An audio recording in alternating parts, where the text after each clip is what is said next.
Rajendran solar കമ്മീഷനിൽ സരിത ഹാജരാക്കി, അതായത് വലിയ തെളിവുകൾ ചോദിക്കുന്നിടത്തേക്ക് മുഖ്യമന്ത്രിക്ക് ഒരു ഡിസ്പ്യൂട്ടുമായി ബന്ധപ്പെട്ട് റെക്കമെൻഡ് ചെയ്യുന്നു.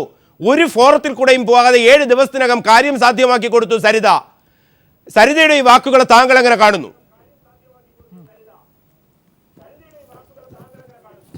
ഇവിടെ ഒരു സുപ്രധാനമായ കാര്യം ഞാൻ പറയാൻ ആഗ്രഹിക്കുന്നു.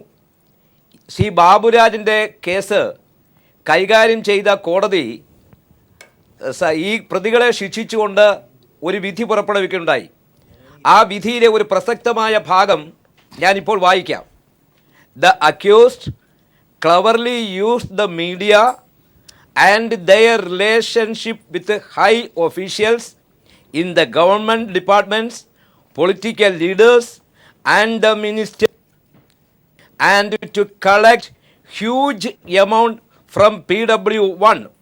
Moreover, the evidence would show that the accused handed over a check for rupees 2 lakh to the relief fund of the chief minister and also used the letterhead of the chief minister. ഇത് commission മുമ്പാകെ ശ്രീ പിണറായി വിജയൻ ഹാജരാക്കിയ പത്തനംതിട്ട കോടതിയിലെ വിധി പകർപ്പാണ് commission മുമ്പാകെ X200 ആയി അടയാളപ്പെടുത്തിയ. ഇവിടെ magistrate തന്നെ പറഞ്ഞു, ഈ പ്രതികൾ വളരെ ഫലപ്രദമായി അവർക്ക് മന്ത്രിമാർ, ഉദ്യോഗസ്ഥന്മാർ, വലിയ നേതാക്കന്മാർ അവരുമായിട്ടുള്ള ഏറ്റവും വലിയ അടുപ്പം വളരെ സമർത്ഥമായി ഉപയോഗപ്പെടുത്തി. പക്ഷെ അന്വേഷണം അങ്ങോട്ട് പോയില്ല. ഒരു കാര്യം കൂടെ സൂചിപ്പിക്കാനുള്ളത്, സോളാർ ജുഡീഷ്യൽ കമ്മീഷൻ മുമ്പാകെ 14 മണിക്കൂർ നുണ പറഞ്ഞ മുഖ്യമന്ത്രി അഭിമാനപൂർവ്വമാണ് ബാബുരാജിൻ്റെ കേസിൽ ശിക്ഷിച്ചല്ലോ എന്ന് പറഞ്ഞത്. പക്ഷേ അതേ ജഡ്ജ്മെൻറ്റിൽ തന്നെയാണ് പറഞ്ഞത്.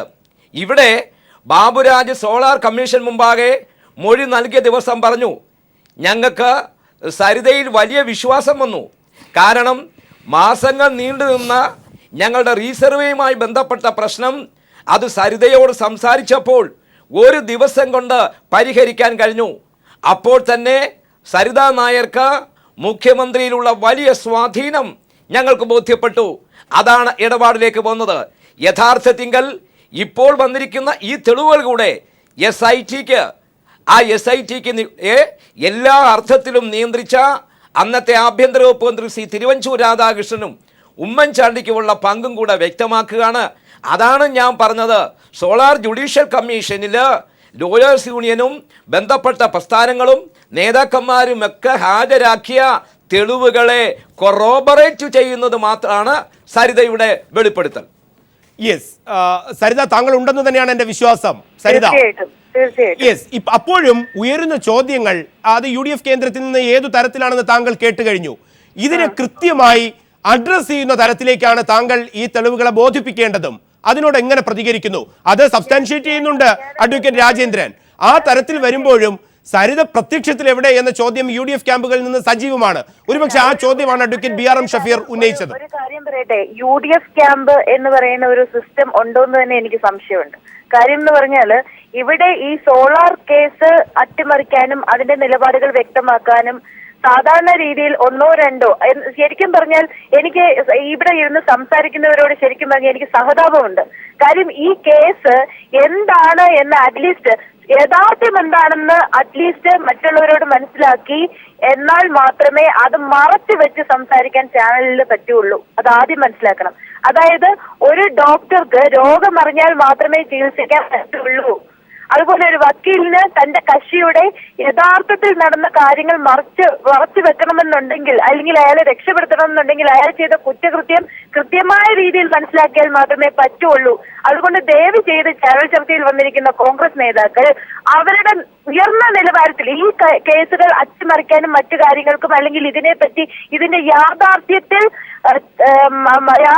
ഉൾക്കൊണ്ട് നിൽക്കുന്ന ആൾക്കാരുണ്ട്. അവരോട് ചോദിച്ച് നന്നായി പഠിച്ചതിന് ശേഷം മാത്രം ഇവിടെ വന്നിരുന്ന് ചർച്ച ചെയ്താൽ അവർക്കൊരു മറുപടി കൊടുക്കുന്നതിന് സുഖമുണ്ട്. അല്ലാതെ അറ്റവും തുമ്പും മാത്രം പറഞ്ഞ് നിങ്ങൾ ഇങ്ങനെ പറഞ്ഞാൽ മതി എന്ന് ടെലിഫോണിൽ കൂടെ സംസാരിച്ച് അതിന്റെ മാത്രം വെച്ച് പ്രൊട്ടക്ട് ചെയ്യുന്നവരോട് എനിക്ക് സംസാരിക്കാൻ താല്പര്യമില്ല. സത്യം പറഞ്ഞാൽ എനിക്ക് ഇങ്ങനെയുള്ളവരോട് എനർജി വേസ്റ്റ് ചെയ്യാൻ സമയവുമില്ല, താല്പര്യമില്ല. നല്ല നമ്മളോട് നേർക്ക് നേർ വരുന്നവർ അതേപോലെ സ്ട്രോങ് ആയിരിക്കണം. ഇല്ലാതെ ചുമ്മാ അറ്റവും മുറിയും പറഞ്ഞിട്ട് അതിന് മാത്രം കടിച്ചു തൂങ്ങി നിൽക്കുന്നവരോട് ഞാൻ എന്ത് മറുപടി പറയാനാ? രാജേന്ദ്ര സാർ തന്നെ ധാരാളം പറഞ്ഞിട്ടുണ്ട്. അത് തന്നെ മതി എന്നാണ് എനിക്ക് തോന്നുന്നത്. സരിത, അല്പസമയം കൂടി ഞങ്ങളൊപ്പം തുടരുക. കാരണം ഈ ചർച്ച അത് ഏതെങ്കിലും ഒരു പക്ഷത്തിന് വേണ്ടിയോ അല്ലെങ്കിൽ ആരുടെയെങ്കിലും തലങ്ങളിലേക്കല്ല. മുന്നോട്ട് വരുന്ന വസ്തുതകൾ ഓരോ പൗരനും അറിയാനുള്ള അവകാശമുണ്ട്. നിഷേധിക്കുകയാണ് ഓരോ ആരോപണം വരുമ്പോഴും. അതിന്റെ സാന്നിധ്യം എവിടെ? അതിന്റെ സാന്നിധ്യമായി പീപ്പിൾ ടി വി എന്തെങ്കിലും ഒരു തെളിവ് കൊടുക്കുന്നിടം വരെ ചോദിക്കും, തെളിവുണ്ടോ? ആ ചോദ്യം ശക്തമായി ഉയരും. സരിത, താങ്കൾ ദയവായി അല്പസമയം അങ്ങനെ അവരുടെ ചോദ്യം വരുമ്പോൾ അതിന് കൃത്യമായി മറുപടി നൽകുകയുമാണ് വേണ്ടത്. അതിന്റെ സാഹചര്യങ്ങൾ ഏതു തരത്തിലാണ് എന്ന് വ്യക്തമാക്കപ്പെടേണ്ടതുമുണ്ട്. ഞാനൊരു കാര്യം പറയട്ടെ. ഞാൻ നേരത്തെ പറഞ്ഞു, ഞാൻ തെളിവുകളുടെ ആധികാരികത പരിശോധിക്കാൻ ഏത് ഭാഗത്ത് വേണമെങ്കിലും ഞാൻ ഏത് എക്സ്റ്റന്റ് വരെയും പോകാൻ തയ്യാറാണെന്ന്. ഇപ്പോൾ രാജേന്ദ്ര സാർ പറഞ്ഞതുപോലെ ഇതിനു മുമ്പ് ബാബുരാജൻ സോളാർ കമ്മീഷനിൽ കൊടുത്ത മൊഴി എന്താണെന്ന് സത്യം പറഞ്ഞാൽ എനിക്കറിയില്ല. എനിക്ക് ചില സംശയങ്ങൾ, സരിതാന്റെ ഒരു വെരാസിറ്റിക്ക് വേണ്ടിയാണ്, എനിക്ക് ചില സംശയങ്ങളുണ്ട്. ഇപ്പോൾ BRM ഷഫീർ ചോദിച്ചതുപോലെ താങ്കളുടെ പ്രത്യക്ഷമായ സാന്നിധ്യം ഇല്ലായിരുന്നല്ലോ. ഏതു സാഹചര്യത്തിലാണ് ഇത്തരമൊരു റെക്കമെൻഡേഷനുമായി മുഖ്യമന്ത്രിക്ക് മുന്നിലെത്താൻ താങ്കളെ പ്രേരിപ്പിച്ചത്? ഇവരുമായിട്ടുള്ള ബന്ധം ആ രീതിക്ക് മുഖ്യമന്ത്രിയുടെ അടുത്ത് എത്തുക. പ്രത്യക്ഷമായ സാന്നിധ്യം ഇല്ല എന്ന് ആര് പറയുന്നു? ഉമ്മൻചാണ്ടി പറയുന്നു. അല്ലെങ്കിൽ ഇപ്പം അച്ഛനും മുറിയും മാത്രം പഠിച്ചിട്ട് വന്ന ഇപ്പം ഈ കോൺഗ്രസിന് വേണ്ടി സംസാരിക്കുന്ന ചാനൽ ചർച്ചയിൽ നിൽക്കുന്ന ആൾ പറയുന്നു. അതിനപ്പുറം എത്രയോ തെളിവുകൾ കൊണ്ടുവരാൻ സാധിക്കും. ഞാൻ പറഞ്ഞു തിങ്കളാഴ്ച വരെ വെയിറ്റ് ചെയ്യുക. അപ്പോൾ കൊണ്ടുവരുന്ന തെളിവുകൾ ദയവ് ചെയ്ത് പ്രതിരോധിക്കാൻ പറ്റുമെങ്കിൽ തിങ്കളാഴ്ച ഇതേ സമയം ഇതേപോലെ തന്നെ നമുക്ക് കാണാം. അന്ന് ഇതേ മറുപടി എന്റെ അടുത്ത് വരണം. അത്രേ ഉള്ളൂ. അതായത് ഈ ചോദ്യങ്ങൾക്കെല്ലാം മറുപടിയുമായി തിങ്കളാഴ്ച വളരെ ശക്തമായ തെളിവുകൾ, ഈ തെളിവ് പീപ്പിൾ ടി വി പുറത്തുവിടുന്നത് പോലെ തന്നെ ശക്തമായ തെളിവുകളുമായി താങ്കൾ കേരള സമൂഹത്തിന് മുന്നിൽ വിശ്വാസ്യത ആർജിക്കാൻ എത്തും.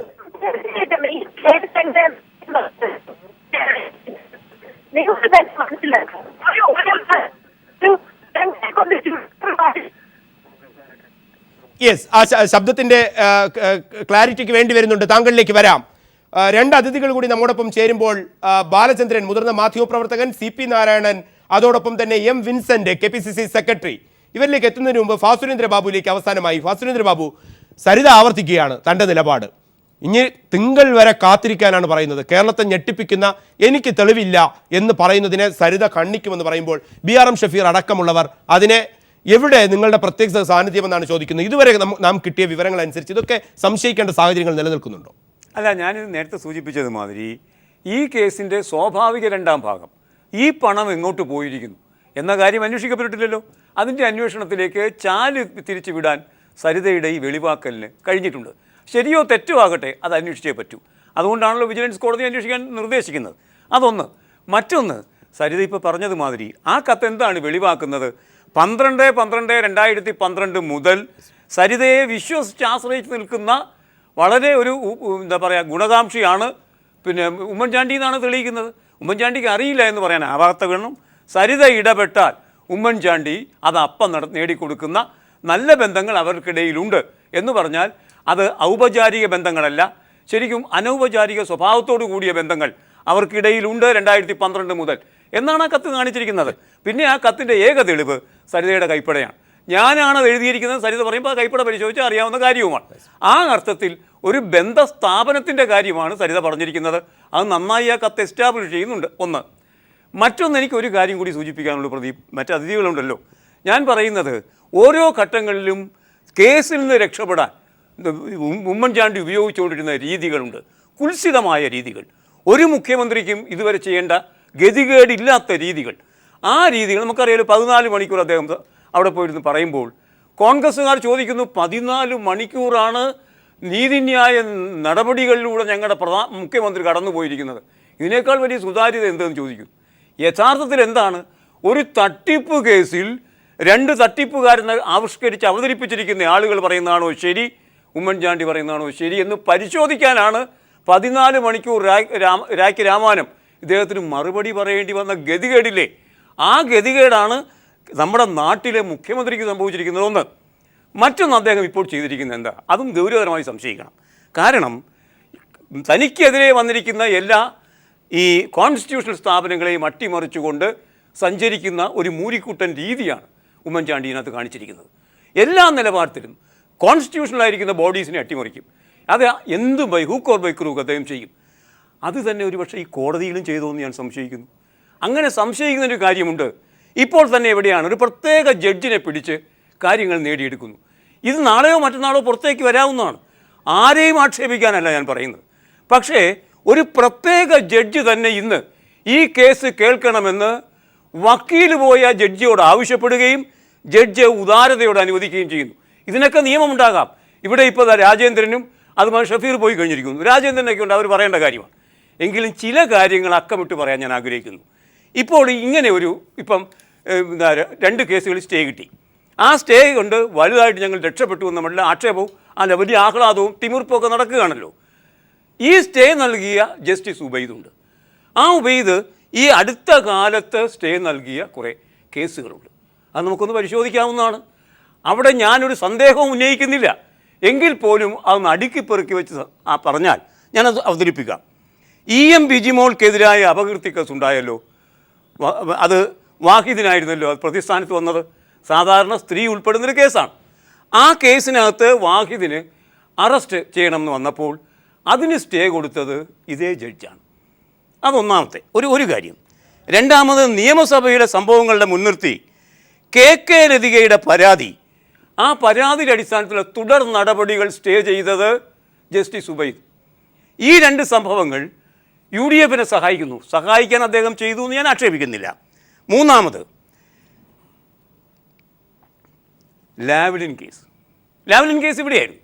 ലാവ്ലിൻ കേസ് കമാൽ പാഷയുടെ റിട്ട് ഹർജി പരിഗണിക്കുന്നത് കമാൽ പാഷ പോകാൻ കാത്തിരുന്ന മാതിരിയാണ് അത് കൊടുക്കുമ്പോൾ 10 വർഷം കൊണ്ട് കിടക്കുന്ന കേസുകളുണ്ട്. അവിടെ അടിയന്തരമായി കേസ് എടുക്കാനേ കഴിയില്ല എന്ന് സാമാന്യ ബുദ്ധിയുള്ളവർക്കറിയാം. എങ്കിലും അടിയന്തരമായി പരിശോധിക്കണമെന്നും സർക്കാർ തുക നഷ്ടപ്പെട്ടിട്ടുണ്ട് എന്ന കമൻറ്റുകളോടുകൂടി ലാവ്ലിൻ കേസ് റീഓപ്പൺ ചെയ്യുന്നത് ഈ ജഡ്ജിൻ്റെ മുന്നിലാണ്. അതുകൊണ്ടും തീർന്നില്ല. K ബാബുവിൻ്റെ കാര്യത്തിൽ സ്റ്റേ നൽകിയത് ഈ ജഡ്ജാണ്. ഇന്ന് മുഖ്യമന്ത്രിക്കും ആര്യാടൻ മുഹമ്മദിനും സ്റ്റേ നൽകുക മാത്രമല്ല, മറ്റൊരു ജഡ്ജിനെ സമാന സ്വഭാവത്തോടുകൂടി നീതിന്യായ വ്യവസ്ഥയിൽ സാരഥ്യം വഹിക്കുന്ന ഒരാളെ അബ്യൂസീവായ ലാംഗ്വേജ് ഉപയോഗിക്കുകയും ചെയ്യുന്നു. ഇതെല്ലാം കൂടി പരിശോധിക്കുമ്പോൾ ദിവസങ്ങൾക്കുള്ളിൽ പുറത്തു വരാം. മറ്റൊരു കാര്യം കൂടി നോക്കാം നമുക്ക്. തലശ്ശേരിയിൽ അദ്ദേഹം അഡീഷണൽ ജഡ്ജായിട്ടൊക്കെ ഇരുന്നിട്ടുണ്ട്. തലശ്ശേരിയിൽ അവിടെ സെഷൻസ് കോടതി തലശ്ശേരിയിലാണല്ലോ. അങ്ങനെ ഇരിക്കുന്ന സമയത്ത് അതുമായി ബന്ധിപ്പിച്ച വക്കീലന്മാർ തന്നെ പറയുന്നത് നമ്മുടെ ഇപ്പോഴത്തെ DGP ഉണ്ടല്ലോ ആസിഫ് അലിയുടെ ഒരു വളരെ വിശ്വസ്തനായ ഒരാളും ഒക്കെയാണ് ഉബൈദ് എന്നുകൂടി അന്വേഷണത്തിൽ തിരിച്ചറിയുമ്പോൾ ഒരാക്ഷേപവും ഉന്നയിക്കാതെ സന്ദേഹങ്ങൾ ജനിക്കുന്നു എന്നിടത്തേക്ക് കാര്യങ്ങളെത്തും. അങ്ങനെ വരുമ്പം ജസ്റ്റിസ് ഉബൈദിനെക്കുറിച്ചോ നീതിന്യായ വ്യവസ്ഥയെക്കുറിച്ചോ അല്ല ഞാൻ പറയുന്നത്. ഒരു മുഖ്യമന്ത്രി ഇങ്ങനെ കാട് തകർത്ത് മുന്നോട്ട് പോവുകയും എല്ലാ നിലവാരത്തിലുള്ള അനഭിലഷണീയമായ കാര്യങ്ങളിലൂടെ തൻ്റെ മാത്രം ആത്മരക്ഷ നോക്കുകയും ചെയ്താൽ എന്തൊക്കെ കേരളത്തിൽ സംഭവിക്കും, എന്തൊക്കെ തരം ഭരണകൂട സ്ഥാപനങ്ങൾ അട്ടിമറിക്കപ്പെടും, അതും പരിശോധിക്കേണ്ടതാണ്. ഇത്തരം കാര്യങ്ങൾ തന്നെ വരുമ്പോഴാണ് പീപ്പിൾ TV ഏറ്റവും നിർണായകമായ വിവരം പുറത്തുവിട്ടിരിക്കുന്നത്. ഇപ്പോൾ നമ്മോടൊപ്പം KPCC സെക്രട്ടറി M വിൻസെന്റും ബാലചന്ദ്രൻ മാധ്യമപ്രവർത്തകൻ, അതോടൊപ്പം CP നാരായണൻ, NB ചേക്കുട്ടി എന്നിവർ കൂടി ചേരുന്നു. ഈ വിഷയം നിൽക്കുമ്പോൾ തന്നെ അഡ്വക്കേറ്റ് രാജേന്ദ്രനിലേക്ക് അതിഥികളിലേക്ക് എത്തുമ്പോൾ KVS ഹരിദാസ് കൂടി ചേരുന്നുണ്ട്. മറ്റ് അതിഥികളിലേക്ക് എത്തുമ്പോൾ അഡ്വക്കേറ്റ് രാജേന്ദ്രനിലേക്ക്. രാജേന്ദ്രൻ, ഇപ്പോൾ ഈ കത്തിൻ്റെ ഏറ്റവും പ്രാധാന്യം തന്നെയാണ് നാം സൂചിപ്പിക്കുന്നത്. അതിൽ ഉയരുന്ന ചോദ്യങ്ങൾ, സരിതയുടെ നേരിട്ടുള്ള ഇടപെടലുകൾ എവിടെ? ആ കൈപ്പട സരിത അംഗീകരിക്കുന്നുണ്ട്, എൻ്റെ കൈപ്പടയിലാണ്, എന്നിട്ട് വെല്ലുവിളിക്കുന്നു, ഈ കൈപ്പട എൻ്റേതാണെന്ന് തെളിയിക്കാൻ ഞാൻ തയ്യാറാണ്. ഇതിൻ്റെ നിയമപരമായ വശങ്ങൾ പീപ്പിൾ TV ഇത് പുറത്തുവിടുമ്പോൾ സരിതയുടെ ഈ നിലപാടിൽ ഊന്നിക്കൊണ്ട് ഏതു തരത്തിൽ കാണും?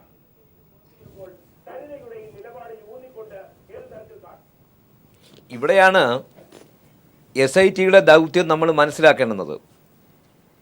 SIT കേരള നിയമസഭയിൽ സോളാർ തട്ടിപ്പുമായി ബന്ധപ്പെട്ട കേസുകളെ സംബന്ധിച്ച് തിരുവഞ്ചൂർ രാധാകൃഷ്ണൻ പറഞ്ഞത് 33 സ്വകാര്യ കേസുകൾ പോലീസ് രജിസ്റ്റർ ചെയ്തിട്ടുണ്ട്, അത് അത്തരത്തിൽ തന്നെ അന്വേഷിക്കും എന്നു പറഞ്ഞാൽ ബിജു രാധാകൃഷ്ണൻ, സരിത നായർ, പിന്നെ 2-3 ചെറിയ പ്രതികൾ, അവരിൽ മാത്രമായി ഈ തട്ടിപ്പ് മുഴുവൻ ഒതുക്കാനുള്ള നടപടികളാണ് SIT നടത്തിയത്. അതിലെ ഉന്നതന്മാരുടെ പങ്ക്, അവർ ഇതിൻ്റെ സ്വത്ത് പങ്കുവെച്ചതിൻ്റെ പങ്ക്, അതോടൊപ്പം തന്നെ അതിൻ്റെ വിവരം, അതേപോലെ തന്നെ അവർ ഈ തട്ടിപ്പിനെ സഹായിച്ചത്, ഇവിടെയെല്ലാം ഗൗരവമേറിയ പ്രശ്നങ്ങളുള്ളതാണ്. അവിടെ നമ്മൾ കൃത്യമായി ചോദിച്ചത് MNREയിൽ അംഗീകാരമില്ലാത്ത, അനർട്ടിൽ അംഗീകാരമില്ലാത്ത ടീം സോളാറിൻ്റെ സോളാർ മാർട്ടുകൾ, എനർജി മാർട്ടുകൾ കേരളത്തിലാകമാനം ഉദ്ഘാടനം ചെയ്തത് 7 മന്ത്രിമാരാണ്. അതിനാവശ്യമായ എല്ലാ സഹായവും ചെയ്തു കൊടുത്തത് സർക്കാരാണ്. അതിലേക്ക് കാരണമായ ഈ സരിതയെ എനിക്ക് അറിയില്ല എന്ന് പറയുമ്പോൾ അറിയും എന്നുള്ളതിന് ഉപോത്ബലകമായ തെളിവുകളാണ് പീപ്പിൾ TV ഇപ്പോൾ പുറത്തുവിടുന്നത്. സരിത, താങ്കൾ കൂടി ഈ ചർച്ചയിൽ ഉണ്ടെന്ന് പ്രതീക്ഷിക്കുന്നു. സരിത, അവിടെ പൊതുവെ ഉയർന്നൊരു ചോദ്യമാണ് ഞാൻ ഉന്നയിക്കുന്നത്. അതായത് താങ്കൾ അത് വെല്ലുവിളിക്കുന്നുണ്ട്. ഏതൊരു നിയമവ്യവസ്ഥയ്ക്ക് മുന്നിലും താങ്കളുടെ കൈപ്പട തെളിയിക്കാൻ താങ്കൾ തയ്യാറാണ്. അത് പറയുമ്പോൾ തന്നെ ഈ കത്ത് ഉമ്മൻചാണ്ടിയുടെ അടുത്തേക്ക് എത്തിക്കാനുണ്ടായ സാഹചര്യം, അത് EK ബാബുരാജിനാണ് അതിന്റെ അപേക്ഷകൻ, താങ്കളല്ല എന്നൊക്കെയുള്ള വാദഗതികൾ നിൽക്കുമ്പോൾ ഈ രണ്ടുപേരുടെയും ഇടയിൽ താങ്കൾ നിൽക്കാനുള്ള സാഹചര്യങ്ങൾ, കത്ത് ഉമ്മൻചാണ്ടിയുടെ അടുത്ത് എത്താനുള്ള സാഹചര്യം, അത് ഏതൊക്കെ തരത്തിലാണ് ഒന്ന് വിശദീകരിച്ചാൽ നന്നായിരിക്കും. രണ്ടുപേരുടെയും ഇടയിൽ നിൽക്കാനുള്ള സാഹചര്യമല്ല, നിങ്ങൾക്ക് തന്നെ അറിയാമായിരിക്കും. EK ബാബുരാജനും ഏകദേശം ശ്രീധരൻ നായരുടെ സെയിം പ്രോജക്റ്റുമായി മുമ്പോട്ട് വന്നൊരു വ്യക്തിയാണ്. ഇതേ മെഗാ പവർ പ്രോജക്റ്റുമായിട്ടും കമ്പനിയുമായിട്ട് കുറച്ചുകൂടെ ഡീപ്പായിട്ട് ഇൻവെസ്റ്റ്മെന്റുമായിട്ട് മുമ്പോട്ട് വന്നൊരു വ്യക്തിയാണ് എന്റെ കേസിലെ വാദിയായ ബാബുരാജൻ. അപ്പം അതുകൊണ്ട് തന്നെ അദ്ദേഹത്തിനും ഈ ഗവൺമെന്റ് റിലേറ്റഡ് ആയിട്ടുള്ള പ്രോജക്റ്റ് ആയതുകൊണ്ട് ഗവൺമെന്റിലുള്ള കാര്യങ്ങൾ അറിയണമെന്നുണ്ടായിരുന്നു. ഞാൻ അത് വിശദീകരിക്കുകയും ചെയ്തിട്ടുണ്ട്. അതുകൊണ്ട് അങ്ങനെ ഒരു സാഹചര്യത്തിൽ അദ്ദേഹത്തിന്റെ വൈഫിന്റെ പേരിലുണ്ടായിരുന്ന വസ്തു എത്രയും പെട്ടെന്ന് വിൽക്കണമെന്ന് ഒരു ആവശ്യം വരികയും അത് എന്നോട് ഇന്ന കാര്യങ്ങൾ കൊണ്ട്, അതായത് വർഷങ്ങളായിട്ട് അദ്ദേഹം ഇതിനു വേണ്ടി ശ്രമിച്ചു എങ്കിലും അതും ആ പറയുന്ന സമയത്ത് തന്നെ ഏകദേശം 7 മാസത്തോളം കണ്ടിന്യൂസ് ആയിട്ട് ബാബുരാജൻ ഇതിനെപ്പറ്റി ശ്രമിക്കുകയാണ്. അപ്പം എന്നിട്ടും ശ്രീ ബാബുരാജൻ നോക്കിയിട്ട് നടക്കാതിരുന്ന ഒരു സാഹചര്യത്തിൽ ഇതേപ്പറ്റി എന്നോട് പറയുകയും അങ്ങനെയാണ് ഞാൻ ശ്രീ മുഖ്യമന്ത്രിയും ഉമ്മൻചാണ്ടി സാറുമായിട്ട് ഈ കാര്യങ്ങൾ അവതരിപ്പിക്കാം എന്ന് പറഞ്ഞ് ജോബിന്റെ ഫോണിലൂടെ ഉമ്മൻചാണ്ടി സാറിനോട് ഇങ്ങനെ ഒരു വിഷയമുണ്ടെന്ന് പറഞ്ഞത്. അപ്പോൾ ഒരു അപേക്ഷ എഴുതിക്കൊണ്ട് വരാൻ എന്നോട് ആവശ്യപ്പെട്ടതും പ്രകാരമാണ് ഞാൻ അപേക്ഷ എഴുതി. എന്റെ കൈപ്പടയിലാണ് അപേക്ഷ എഴുതിയത്. അദ്ദേഹത്തിന്റെ വൈഫ് അമേരിക്കയിൽ നിന്ന് അപ്പോൾ അവിടെ വന്നിട്ടുണ്ടായിരുന്നു. അവർ സൈൻ ചെയ്തു തന്നു. ഞാൻ ആ സിഗ്നേച്ചർ വാങ്ങിയതിനു ശേഷം നെക്സ്റ്റ് ഡേ മോർണിംഗ് തന്നെയാണ്, അതായത് 10/12/2012 ഞാൻ സെക്രട്ടേറിയറ്റിൽ എത്തുകയും പിന്നെ അദ്ദേഹത്തിന്റെ കയ്യിൽ നിന്നും ഏകദേശം ഉച്ചയ്ക്ക് ശേഷമാണ് ഞാൻ അദ്ദേഹത്തെ കണ്ട് സിഗ്നേച്ചർ വാങ്ങിച്ചപ്പോൾ അടുത്ത ഈ കിട്ടിയ പേപ്പർ ബൈ ഹാൻഡ് ആയിട്ട് എന്റെ കയ്യിൽ തന്നിട്ട് നേരിട്ട് ആലപ്പുഴ കളക്ടർക്ക് കൊണ്ട് കൊടുക്കുവാനും അവിടെ നിന്ന് എത്രയും പെട്ടെന്ന് ഫയല് മാവേലിക്കരയിൽ എത്തിക്കുവാനായി അദ്ദേഹത്തിന്റെ ഓഫീസിൽ നിന്ന് വിളിച്ചു പറയിപ്പിക്കുകയും ചെയ്തു. അങ്ങനെയാണ് ഒരു ദിവസം കൊണ്ട് ഈ ഫയല് അപ്രൂവ് ആയി കിട്ടിയത്. അതിന്റെ നെക്സ്റ്റ് ഡേ തന്നെ ഞാൻ ആലപ്പുഴ സെക്രട്ടേറിയറ്റിൽ നിന്നും ഉച്ചയോടുകൂടി ഏകദേശം മാവേലിക്കര ഓഫീസിലേക്കും ആ ഫയൽ എത്തിച്ചിട്ടുണ്ട്. അതായത് മുഖ്യമന്ത്രിയുടെ ഓഫീസിലും മുഖ്യമന്ത്രിയുമായും നേരിട്ടും ഈ ശുപാർശ കത്തുമായി താങ്കൾ നേരിട്ട് തന്നെയാണ് ഇടപാടുകൾ നടത്തിയത്? അത് ഞാൻ നേരിട്ട് തന്നെയാണ്. ഇതില് അതിശയോക്തിയൊന്നുമില്ല. ഇതില് ഈ പറയുന്നത് ശ്രീധരൻ നായരെയും പിന്നെ ടെനി ജോബിനും അല്ലെങ്കിൽ സരിതയും ഉമ്മൻചാണ്ടി സാറും തമ്മിലുള്ള കൂടിക്കാഴ്ചയുടെ ദിവസത്തെ CCTV ദൃശ്യങ്ങൾ ഉൾപ്പെടെയുള്ളവ നശിപ്പിച്ചു കളഞ്ഞു കാണും. എന്നാലും അത് CMന്റെ ഓഫീസിലായിരിക്കും. പുറത്തുള്ള CCTV ദൃശ്യങ്ങളെങ്കിലും ക്യാപ്ചർ ചെയ്യാൻ പറ്റുമെങ്കിൽ, അങ്ങനെ എന്തെങ്കിലും ടെക്നോളജി ഉണ്ടെങ്കിൽ അതിനെപ്പറ്റി വേണമെങ്കിൽ ഒന്ന് ശ്രമിച്ചു നോക്കാം. അപ്പോൾ ഈ പറയുന്ന കോൺഗ്രസ് നേതാക്കൾക്ക് ഞാൻ എത്രയെങ്കിലും തവണ CMനെ കണ്ടിട്ടുണ്ടോ എന്ന് ഒന്ന് എണ്ണി നോക്കാൻ പറ്റുമെങ്കിൽ എണ്ണി നോക്കട്ടെ. ഞാൻ ഇപ്പം മുതിർന്ന മാധ്യമപ്രവർത്തകർക്കുണ്ട്, അതുകൊണ്ടാണ് ഞാൻ ഈ ചോദ്യം ചോദിക്കുന്നത്. 3 പ്രാവശ്യം കണ്ടിരിക്കാം എന്ന് മുഖ്യമന്ത്രി പറയുമ്പോൾ എനിക്കൊരു ക്യൂരിയോസിറ്റിക്കുള്ള ഒരു ക്വസ്റ്റ്യൻ ഉണ്ട്. എത്ര പ്രാവശ്യം സരിത മുഖ്യമന്ത്രിയെ നേരിട്ട് കണ്ടിട്ടുണ്ട്? സരിത ഞാൻ അങ്ങനെ പ്രത്യേകിച്ച് കണക്കുകളൊന്നും എടുത്തിട്ടില്ല. എന്നാലും നിരവധി തവണ എന്നേ പറയാൻ പറ്റുള്ളൂ. ഒരാഴ്ചയിൽ 2 പ്രാവശ്യമെങ്കിലും ഞാൻ CM-ന്റെ ഓഫീസിൽ പോകുന്ന വ്യക്തിയാണ്. ഒരാഴ്ചയിൽ വ്യക്തമാണ്. ഞാനൊരു സൗഹൃദ ചോദ്യമാണ് ചോദിക്കുന്നത്. ഒരാഴ്ചയിൽ 2 പ്രാവശ്യമെങ്കിലും താങ്കൾ CM-ന്റെ ഓഫീസിൽ പോയിട്ടുണ്ട്. ഏത് വർഷത്തിനും ഇടയിൽ? 2011 മുതൽ 2013 ഒരു മാർച്ച് ഏപ്രിൽ മാസം വരെ. യെസ്, താങ്കൾ ദയവായി ഞങ്ങളോടൊപ്പം തുടരുക. മെയ് വരെ താങ്കൾ ദയവായി നമ്മോടൊപ്പം തുടരുക. ഈ ചർച്ച ഒരു ആക്രമണത്തിന്റെയോ ഒരു ചോദ്യത്തിന്റെയോ കടിച്ചുകീറലിന്റെയോ ഒന്നുമല്ല. വസ്തുതകൾ പുറത്തു കൊണ്ടുവരണം. അതിനായിട്ടുള്ള പാനലിസ്റ്റുകളാണ് ഇവിടെ ഉള്ളത്. ദയവായി ടെലിഫോണിൽ തുടരുക. ബാലചന്ദ്രൻ, CP നാരായണനിലേക്ക് വരുന്നതിന് മുമ്പ് തെളിവില്ല എന്ന് പറഞ്ഞ് വെല്ലുവിളിക്കുന്നവർക്ക് മുന്നിൽ അതുമായി ബന്ധപ്പെട്ടില്ല. സരിത ഇപ്പോൾ പറഞ്ഞിട്ടുള്ളത് അതുമായിട്ട് ബന്ധപ്പെട്ടുള്ളത് ഞാൻ പിന്നെ കൊണ്ടുവരാം. അതിനപ്പുറത്തേക്ക് ഈ മൈന്യൂട്ടായിട്ടുള്ള കാര്യത്തിൽ പോലും മുഖ്യമന്ത്രിയുടെ ഓഫീസിനെയും മുഖ്യമന്ത്രിയുടെ അടുത്തും ശുപാർശ കത്തുമായി പോകേണ്ട ബന്ധം എനിക്കുണ്ട് എന്നുള്ളതിൻ്റെ തെളിവ് ഞാൻ പീപ്പിൾ TVയിലൂടെ പുറത്തുവിടുന്നു എന്നാണ്. ഓരോ ദിവസം കഴിയുന്തോറും മുഖ്യമന്ത്രിക്കും ഈ സർക്കാരിനുമെതിരായിട്ടുള്ള തെളിവുകൾ കൂടുതൽ പുറത്തു വന്നുകൊണ്ടിരിക്കുകയാണ്. അതിപ്പോൾ ഈ സോളാർ വിഷയത്തിൽ മാത്രമല്ല, ബാർക്കോഴ വിഷയത്തിലായാലും ശരി, ഓരോ ദിവസവും കൂടുതൽ തെളിവുകൾ പുറത്തു വന്നുകൊണ്ടിരിക്കുകയാണ്. അപ്പോൾ സർക്കാർ കൂടുതൽ പ്രതിസന്ധിയിലേക്ക് പോയിക്കൊണ്ടിരിക്കുകയാണ്. ഒരു രാഷ്ട്രീയമായ പ്രതിസന്ധിയിൽ പോയിക്കൊണ്ടിരിക്കുകയാണ്. ഇതിപ്പോൾ മുഖ്യമന്ത്രിയുടെ രാജിയിലേക്ക് ഇന്നിപ്പോൾ ഹൈക്കോടതി സ്റ്റേ കൊടുത്തു. അതിൻ്റെ നേരത്തെ ഇവിടെ പറഞ്ഞു, അതിൻ്റെ ആ ജഡ്ജി കൊടുത്ത സർക്കാരിന് അനുകൂലമായി കൊടുത്ത വിധിയുടെ ഒരു 1, 2, 3 സംഭവങ്ങൾ അദ്ദേഹം വിശദീകരിച്ചു. അതൊക്കെ അവിടെ നിർത്തിയാലും ഇതൊരു ഇവിടം കൊണ്ട് അവസാനിക്കുന്നൊരു കേസല്ല. ഇന്നിപ്പോൾ അഡ്വക്കേറ്റ് കാളീശ്വരൻ രാജ് ഒരു ലേഖനം എഴുതിയിട്ടുണ്ട്. ഈ ജുഡീഷ്യൽ കമ്മീഷന് മുമ്പ് വരുന്ന തെളിവുകളും ആ തെളിവുകളുടെ അടിസ്ഥാനത്തിൽ എടുക്കുന്ന കേസുകളും ലളിത് കുമാരി കേസിൻ്റെ പശ്ചാത്തലവും അതിൻ്റെ അടിസ്ഥാനത്തിലുണ്ടായ FIR എടുക്കേണ്ട അതിൻ്റെ ആ കാരണങ്ങളെല്ലാം അദ്ദേഹം എഴുതി. അതെല്ലാം എഴുതിയപ്പോൾ പോലും ചിലപ്പോൾ ഈ ജഡ്ജി അതിന് വിട്ടിരിക്കാം, അല്ലെങ്കിൽ വിട്ടില്ലായിരിക്കാം. പക്ഷേ അതുകൊണ്ട് അവിടെ തീരുന്നില്ല. ഇതുകൊണ്ട് ഈ പ്രശ്നം തീരുന്നില്ല. ഇപ്പം നാളെ ഈ കമ്മീഷൻ റിപ്പോർട്ട് സമർപ്പിക്കും. സർക്കാരിന് തള്ളാം കൊള്ളാം എല്ലാം ചെയ്യാനുള്ള അധികാരമുണ്ട്. പക്ഷെ അത് കഴിഞ്ഞാലാണ് ഇത് സംബന്ധിച്ചുള്ള നിയമയുദ്ധം തുടങ്ങാൻ പോകുന്നത്. അവിടെ നിന്നാണ് ഈ സോളാർ കമ്മീഷൻ്റെ റിപ്പോർട്ട് സർക്കാരിന് കൊടുത്തിട്ട് അതിൻ്റെ അനന്തര നടപടി കൈക്കൊള്ളുമ്പോഴാണ്. അതിന് ശേഷം ഉണ്ടാകുന്ന സംഭവങ്ങളാണ് ഇതിനകത്ത് വലുതാകാൻ പോകുന്നത്. ഒരു കേസെന്ന് പറയുന്നത് ഇപ്പോൾ ലാവ്ലിൻ കേസുണ്ടാകുന്നു. ലാവ്ലിൻ കേസുണ്ടായിട്ട് അതിൻ്റെ പേരിൽ എത്രയോ വർഷം CPM-ൻ്റെ പോളിറ്റ് ബ്യൂറോ മെമ്പറായ പിണറായി വിജയനെ മറ്റ് എതിർപക്ഷം നിൽക്കുന്ന രാഷ്ട്രീയ നേതാക്കൾ വേട്ടയാടി. അതേപോലെ ഇതിൻ്റെ ഇപ്പുറത്ത് ഈ കേസും ഒരു 5 വർഷമോ 10 വർഷമോ നിൽക്കുന്ന, അല്ലെങ്കിൽ അതിനകം തീരുന്ന ഒരു കേസായി മാറാൻ പോവുകയല്ല. ഇതൊരു സാമ്പത്തിക തട്ടിപ്പിൻ്റെ, സാമ്പത്തിക ക്രമക്കേടിൻ്റെ കേസാണ്. ഇപ്പോൾ ഉമ്മൻചാണ്ടി കഴിഞ്ഞ ദിവസം പറഞ്ഞത് ധാർമ്മികതയല്ല പ്രശ്നം, എൻ്റെ മനസാക്ഷിയാണ് പ്രശ്നം എന്നാണ് ഉമ്മൻചാണ്ടി പറഞ്ഞത്. നമ്മൾ ഈ ധാർമ്മികതയും മനസാക്ഷിയും തമ്മിൽ നോക്കണം. മനസാക്ഷി എന്ന് പറയുന്നത് വളരെ പേഴ്സണലാണ്. മനസാക്ഷി, എൻ്റെ മനസാക്ഷി, താങ്കളുടെ മനസാക്ഷി വേറെ, എൻ്റെ മനസാക്ഷി വേറെ. പക്ഷേ ധാർമ്മികത എന്ന് പറയുന്നത് അതൊരു കോമൺ ഐഡിയോളജിയാണ്. അതിനകത്ത് വേരിയില്ല. അതൊരു സൊസൈറ്റി ബിൽഡഡ് അത് വേരിയില്ല. അതൊരു ധാർമ്മികത എന്ന് പറയുന്നത് വേരിയില്ല. പക്ഷേ ഇത് രണ്ടും, ധാർമ്മികതയും മനസാക്ഷിയും തമ്മിൽ ഇങ്ങനെ ഒരു നാണയത്തിൻ്റെ 2 വശങ്ങൾ പോലെ ആണ് നിൽക്കുന്നത്. ധാർമ്മികതയുള്ള ഒരാൾക്ക് അധാർമികമായി പോകാൻ പറ്റില്ല. അതേസമയം അധാർമികതയുള്ള ഒരാൾക്ക് അയാളുടെ മനസാക്ഷി എന്ന് പറയുന്നത് വേറെ തരത്തിലുള്ള മനസാക്ഷിയായിരിക്കും. ഇതിനൊരു ഉദാഹരണമായിട്ട് എനിക്ക് പറയാൻ കഴിയുന്നത് ഹിറ്റ്ലറുടെ മീൻ കാഫ് എന്ന് പറയുന്ന അദ്ദേഹത്തിൻ്റെ ജീവചരിത്ര ഗ്രന്ഥമുണ്ട്. ലോകം അറിയപ്പെടുന്ന ഏകാധിപതിയാണ് ഹിറ്റ്ലർ.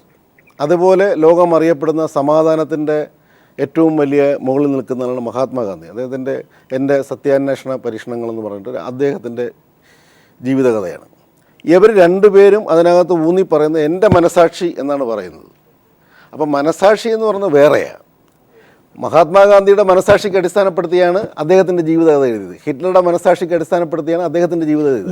ഉമ്മൻചാണ്ടിയുടേതായ ഒരു മനസാക്ഷി ഉണ്ടാകാം. പക്ഷെ കേരളത്തിൻ്റെ മുഖ്യമന്ത്രിക്ക് ഈ പറയുന്ന ഒരു സദാചാര ബോധം വേണ്ടേ എന്നുള്ളൊരു ചോദ്യത്തിന് പ്രസക്തിയില്ലേ?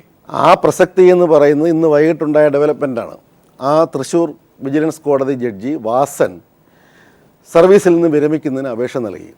അതിൻ്റെ പശ്ചാത്തലം എന്ന് പറയുന്നത് ഇന്ന് ഉച്ചയ്ക്കുണ്ടായ സംഭവമാണ്. ഉബൈദ് എന്ന് പറയുന്ന ഹൈക്കോടതി ജഡ്ജി ഈ കേസിൽ ഉമ്മൻചാണ്ടിക്കും ആര്യാടൻ മുഹമ്മദിനുമെതിരെ ഉള്ള കേസിൽ സ്റ്റേ കൊടുത്തിട്ട് അത് നേരത്തെ ഭാസ്കരേന്ദ്ര ബാബു പറഞ്ഞതുപോലെ തന്നെ അതിനകത്ത് അതിൻ്റെ ധാർമ്മികവും അധാർമികവുമായ പ്രശ്നങ്ങളെ കൊണ്ട് ഒരു ജഡ്ജി കീഴ്ക്കോടതി ജഡ്ജിമെൻറ്റിനെ വിമർശിക്കാം, പക്ഷേ കീഴ്ക്കോടതി ജഡ്ജിയെക്കുറിച്ച് എന്തൊക്കെ പറയാം, അതിൻ്റെ ലിമിറ്റ് എന്നൊക്കെ പറഞ്ഞു. പക്ഷേ അങ്ങനെ ഒരു പരാമർശം വന്ന ഉടനെ വാസൻ ഞാൻ സർവീസിൽ നിന്ന് വിരമിക്കുകയാണെന്ന് പറഞ്ഞിട്ട് ഹൈക്കോടതി കത്ത് കൊടുത്തു. അതാണ് ധാർമ്മികത. അവിടെയാണ് ധാർമ്മികത. ഉമ്മൻചാണ്ടിയുടെ ധാർമ്മികതയും വാസന്റെ ധാർമ്മികതയും നമ്മൾ വച്ച് നീതിയുടെ തുലാസിലിട്ടിങ്ങനെ നോക്കണം ഏതാണ് വലുത്. അതായത് ഏറ്റവും പ്രത്യക്ഷമായി തന്നെ നിൽക്കുന്നു തൻ്റെ ഒരു ജഡ്ജ്മെന്റ് തന്റെ മനസാക്ഷിക്കനുസരിച്ച് ഏറ്റവും വിശുദ്ധമായി താൻ കൊടുത്തതിനെ മേൽക്കോടതി അംഗീകരിക്കുന്നില്ല എന്ന് പറയുമ്പോൾ വിരമിക്കലിന്റെ പാത തേടുന്ന ഒരു ജഡ്ജി അവിടെ നിൽക്കുമ്പോൾ തന്നെയാണ് നമ്മുടെ മുഖ്യമന്ത്രിയെയും ചീഫ് മിനിസ്റ്ററെ തന്നെ ആ കണക്കാക്കണം. ഉമ്മൻചാണ്ടി എന്ന വ്യക്തിയല്ല, വ്യക്തിയുടെ മനസാക്ഷിയല്ല. അതിനു പകരം കേരളത്തിന്റെ മുഖ്യമന്ത്രിയുടെ ഒരു സദാചാര ബോധം. ഞാൻ പറയട്ടെ, ഇതൊരു വാസന്റെ ഭാഗത്തു നിന്നുണ്ട് ചിലപ്പോൾ ഒരു ബിയോണ്ട് ലിമിറ്റ്, അപ്പുറത്തേക്ക് പോയില്ലായിരിക്കാം, എന്തോ ആയിക്കോട്ടെ. പക്ഷേ ഇങ്ങനെ മേളിൽ നിന്നും ഇങ്ങനൊരു ഇതുണ്ടായപ്പോൾ അദ്ദേഹം സ്വയം വിരമിക്കലിന് തയ്യാറായി. അതൊരു രാഷ്ട്രീയ നേതൃത്വത്തിന്, അത് ഉമ്മൻചാണ്ടിക്കായാലും ശരി ആർക്കായാലും ശരി, അതൊരു പാഠമാകേണ്ടതാണ്. അവിടെയാണ് ധാർമ്മികതയും മനസാക്ഷിയുമൊക്കെ മാറ്റുരയ്ക്കുന്നത് അവിടെയാണ്. ആ ഒരു കൃത്യം നിൽക്കുമ്പോൾ തന്നെ വളരെ രീതിയിൽ താങ്കൾ അത് വിലയിരുത്തുമ്പോൾ തന്നെയാണ് പീപ്പിൾ ടി വി ഇപ്പോൾ പുറത്തുവിടുന്ന ഈ കത്ത്. സരിത നമ്മോടൊപ്പം ഉണ്ടായിരുന്നു. സരിത പറയുന്നു, ഇന്ന ദിവസം ഞാൻ എൻ്റെ കൈപ്പടയിൽ എഴുതിയ കത്താണ്. ആ കത്ത് എന്തിന് ഞാൻ പുറത്തുവിടുന്നു എന്ന് പറഞ്ഞാൽ മുഖ്യമന്ത്രി ആവർത്തിച്ച് നിഷേധിക്കുന്നു എൻ്റെ സാന്നിധ്യം, എനിക്ക് യാതൊരു പരിചയവുമില്ല, ഞാൻ വിശുദ്ധനാണ്. അത് ഞാൻ മനസാക്ഷിയുമായി കൂട്ടിച്ചേർക്കുകയാണ്. എൻ്റെ മനസാക്ഷിയിൽ ഞാൻ വിശുദ്ധനാണ്, ഇവരെല്ലാം കൊള്ളക്കാരും കൊള്ളരുതാത്തവരുമാണ്. ആ സമയത്താണ് പീപ്പിൾ ടി വി ഇപ്പോൾ പുറത്തുവിടുന്നത്. സരിത പ്രത്യക്ഷമായി പറയുന്നു, എൻ്റെ കൈപ്പടയിലാണ് ആ കത്ത് ഞാൻ എഴുതിയിട്ടുള്ളത്. എന്താണ്, ഞാനും ഇ.കെ. ബാബുരാജുമായുള്ള ബന്ധം എല്ലാവർക്കും അറിയാം. അവർക്ക് വേണ്ടി വരുന്നൊരു കാര്യത്തിലേക്ക് ഞാൻ കത്തെഴുതുന്നു എൻ്റെ കൈപ്പടയിൽ. ഞാൻ മുഖ്യമന്ത്രിയുടെ ഓഫീസിലെത്തുന്നു, ജോപ്പൻ വഴി വിളിക്കുന്നു, മുഖ്യമന്ത്രിയെ നേരിട്ട് കാണുന്നു. ഒറ്റ ദിവസം കൊണ്ട് മറ്റൊരു ഫോറത്തിലേക്ക് കാര്യമെത്തുന്നു. ആ കൈപ്പട, അതിൻ്റെ പ്രാധാന്യം സരിത പറയുമ്പോൾ ആ വെല്ലുവിളി, സരിതയുടെ വെല്ലുവിളി ഈ കത്തിനെ ബേസ് ചെയ്ത് അല്ല, കത്ത് മാത്രമല്ലല്ലോ, ഇതൊരു കത്തിനെ മാത്രം ബേസ് ചെയ്ത് നീങ്ങുന്ന ഒരു സംഭവമല്ല ഇത്. ഇതിനെ സംബന്ധിച്ച് ഇതൊരു സാമ്പത്തിക ക്രമക്കേടിൻ്റെ ഒരു പ്രശ്നമാണ്, ഒരു രാഷ്ട്രീയ ക്രമക്കേടിൻ്റെ പ്രശ്നമാണ്. അങ്ങനെ നമ്മൾ കാണാം, അല്ല കത്ത് മാത്രമല്ല കാണേണ്ടത്. അതിൻ്റെ ഒരു ചെറിയ പാർട്ടാണ്. ഞാൻ നേരത്തെ പറഞ്ഞതുപോലെ തന്നെ അതിൻ്റെ വിശദമായ ഭാഗങ്ങളിലേക്ക് ഇനി കേസും വഴക്കും കാര്യങ്ങളും എല്ലാം മുന്നോട്ട് പോവുകയാണ്. ഇതെല്ലാം അന്വേഷിച്ചേ പറ്റുള്ളൂ. അന്വേഷിക്കാതെ ഇത് അടങ്ങില്ല, അവസാനിക്കില്ല. മുമ്പ് പറഞ്ഞിട്ടുണ്ട്, പഴയ ആൾക്കാർ പറഞ്ഞിട്ടുണ്ട്, ഈ സത്യം തെളിയിക്കാൻ വേണ്ടി തിളച്ച നെയ്യിൽ വിരൽ കൈമുക്കണം എന്ന് പറഞ്ഞ്. കൈമുക്കണം, ഉമ്മൻചാണ്ടി കൈമുക്കണം, സരിത കൈമുക്കണം, ടെനി ജോപ്പൻ കൈമുക്കണം, എല്ലാവരും കൈമുക്കട്ടെ. അവിടെ ആ വിരൽ മുക്കലിന്റെ സാന്നിധ്യത്തിലാണ് സരിത വെല്ലുവിളിക്കുന്നത്, ഞാൻ വിരൽ മുക്കാൻ തയ്യാറാണ്. Mister Oommen Chandy, mister Chandy Oommen, mister Aryadan Muhammad, mister Thiruvanchoor Radhakrishnan, പേരെടുത്ത് നിങ്ങൾ വിരൽ മുക്കാൻ തയ്യാറാണോ എന്ന് സരിത ചോദിക്കുമ്പോൾ CP നാരായണൻ ബാലചന്ദ്രൻ പറഞ്ഞു വെച്ചെടുത്ത് നിന്ന്, അതായത് വിരൽ മുക്കലാണ് ആവശ്യം. മനസാക്ഷിക്കപ്പുറം കേരളത്തിന്റെ മുഖ്യമന്ത്രിയുടെ ഒരു ധാർമ്മികത, അത് ഉമ്മൻചാണ്ടിയുടെയോ VS അച്യുതാനന്ദന്റെയോ പിണറായി വിജയന്റെയോ K കരുണാകരന്റെയോ EMS നമ്പൂതിരിപ്പാടിന്റെയോ ധാർമ്മികത മനസാക്ഷിയല്ല, കേരളത്തിന്റെ മുഖ്യമന്ത്രിയുടെ ധാർമ്മികത. ആ ധാർമ്മികതയെ ബാലചന്ദ്രൻ ചൂണ്ടിക്കാണിക്കുന്ന പോലെ സരിത വെല്ലുവിളിക്കുകയാണ്, ഈ നിറത്തിൽ ഞാൻ മുക്കാൻ തയ്യാറാണ്, കള്ളം തെളിയുന്ന നിറത്തിൽ നിങ്ങൾ തയ്യാറുണ്ടോ? അതിനെ സാക്ഷ്യപ്പെടുത്തുന്ന കത്ത് പീപ്പിൾ ടി വി ഇപ്പോൾ പുറത്തുവിടുന്നു. ചെറിയൊരു അഡിഷൻ മാത്രം. അല്ല, ഇതിൽ ഈ സത്യസന്ധമായും സർക്കാരിൽ ഒരു സത്യപ്രതിജ്ഞ ചെയ്തിട്ടാണല്ലോ മുഖ്യമന്ത്രി അല്ലെ മന്ത്രിമാരൊക്കെ പ്രവർത്തിക്കുന്നത്. അപ്പോൾ അങ്ങനെ ചെയ്യുമ്പോൾ ആ സത്യപ്രതിജ്ഞയ്ക്ക് അത് സത്യപ്രതിജ്ഞയുടെ ലംഘനമാണോ താൻ പറയുന്നത് എന്ന് ഒന്ന് ആലോചിച്ച് നോക്കാൻ ഉമ്മൻചാണ്ടി ഒരിക്കലും തയ്യാറല്ല. ഇപ്പോൾ അദ്ദേഹത്തിൻ്റെ വാക്കുകളെ അദ്ദേഹത്തിൻ്റെ കീഴിൽ പ്രവർത്തിക്കുന്ന ഒരു DGPയും ഒരു ADGPയും വരെ നിഷേധിച്ചിട്ടുണ്ട്. സരിത മാത്രമല്ല, മറ്റ് മറ്റേ എതിർ രാഷ്ട്രീയക്കാർ മാത്രമല്ല, അദ്ദേഹത്തിൻ്റെ കീഴിലുള്ള ഉദ്യോഗസ്ഥന്മാർ വരെ നിഷേധിച്ചിട്ടുണ്ട്. അതൊന്നും അദ്ദേഹം പറയുന്നില്ല. കാരണം താൻ ശരിയല്ല എന്ന് പറയുന്നത് അവർ പറയുന്നു അങ്ങനെയാണ് ഉണ്ടായിട്ടുള്ളത്. ഞാൻ ആ വിഷയങ്ങളിലേക്ക് പോകുന്നില്ല, എല്ലാവർക്കും അറിയാവുന്ന കാര്യമാണ്. അപ്പോൾ കേരളത്തിൻ്റെ മുഖ്യമന്ത്രി ഈ ഭരണ സംവിധാനത്തിൽ പലരും പറയുന്നതിനെ നിഷേധിച്ചുകൊണ്ട് താൻ ആവർത്തിക്കുന്ന 101 നുണ അത് സത്യമാകും എന്ന ഗീബൽസ്യൻ സിദ്ധാന്തത്തിൻ്റെ അതിൻ്റെ പ്രയോഗമാണ് അദ്ദേഹം നടത്തുന്നത്. അദ്ദേഹത്തിൻ്റെ ധർമ്മം അതാണ്. ഈ മഹാത്മാഗാന്ധിയെ പറ്റി നിങ്ങൾ പറഞ്ഞല്ലോ, മഹാത്മാഗാന്ധി സത്യാന്വേഷണ പരീക്ഷയാണ്. പക്ഷേ ഇത് അസത്യാന്വേഷണ പരീക്ഷ. ആ മഹാത്മാഗാന്ധിയാണ് ഇവർ ആവർത്തി ഇടുന്നതും. ഞാൻ അതൊന്നും അല്ല, ആണയിടുന്നതല്ല പറയുന്നത്. സത്യാന്വേഷണ പരീക്ഷ ഇത് അസത്യാന്വേഷണ പരീക്ഷ എന്ന് മാത്രമേ ഞാൻ പറയുന്നുള്ളൂ. വളരെ വ്യക്തമാണ്.